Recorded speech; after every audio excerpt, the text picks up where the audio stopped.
National Weather Service in Huntsville, Alabama has issued a severe thunderstorm warning for northeastern Jackson County in northeastern Alabama, northeastern DeKalb County in northeastern Alabama, until 8:30 p.m. Central Daylight Time.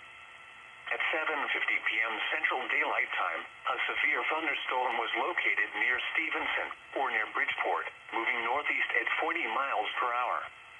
Hazard, 60 miles per hour wind gusts and quarter-size hail. Source, radar indicated. Impact, hail damage to vehicles is expected.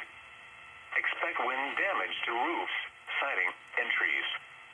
Locations impacted include Bridgeport, Higdon, Sulphur Springs, Eder, and Long Island. For your protection, move to an interior room on the lowest floor of a building. A tornado watch remains in effect until 10 p.m. Central Daylight Time for northeastern Alabama and Middle Tennessee.